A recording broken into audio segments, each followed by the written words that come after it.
Un des phénomènes qui émerge pas mal, je trouve, depuis quelques temps en France, en Europe, aux États-Unis, c'est le phénomène du crowdfunding, c'est-à-dire le financement participatif. Et à mon avis, il peut intéresser les médias algériens de deux manières différentes.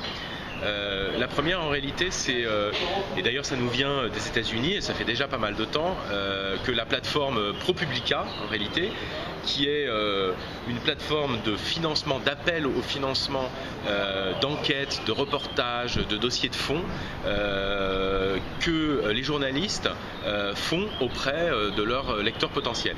Et donc voilà, vous avez une super idée, vous dites je devrais faire une enquête, il faut que ce soit un truc un peu costaud, un peu solide, qui demande des moyens justement. Dit voilà, je voudrais pendant 3 mois faire telle enquête sur un sujet qui est hyper important, qui a peu été travaillé, etc. Vous expliquez ce que vous allez faire avec cet argent, c'est très transparent évidemment. Et puis ensuite, progressivement, les gens donnent 1 euro, 2 euros, 5 euros, et puis quand vous atteignez la somme que vous aviez demandé, vous l'obtenez et vous produisez votre reportage. Et donc il y a eu pas mal d'articles et de fonds, de vrais reportages d'enquêtes qui ont été faits, dont certaines d'ailleurs qui ont été primées. Et je pense que ça peut être une première piste.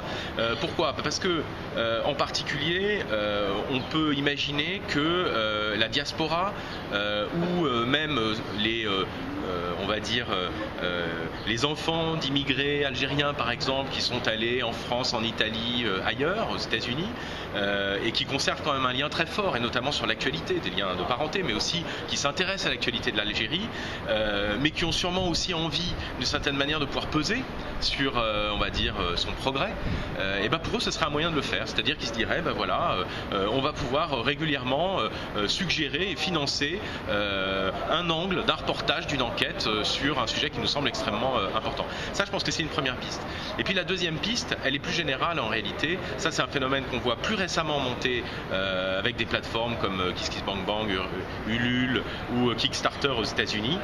C'est-à-dire en fait de faire des appels à financement sur des projets dédiés. Alors là, c'est pas sur des sujets, c'est sur des projets.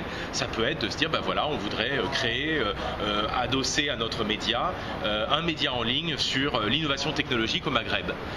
Et vous faites votre petit business plan, vous le faites organiser et porter par un vrai directeur de projet qui va faire aussi d'une certaine manière sa com, son marketing, parce qu'il faut évidemment faire savoir, faire connaître, plaider la cause de votre projet. Mais très honnêtement, c'est quelque chose à mon avis qui peut donner beaucoup de résultats, aussi parce qu'on vise effectivement à nouveau des communautés, la diaspora, etc., qui sont de l'autre côté de la Méditerranée et qui évidemment sont plus solvables. C'est-à-dire qu'aussi un des sujets dont on a beaucoup discuté ici, c'est que les moyens de paiement en Algérie online sont très très limités.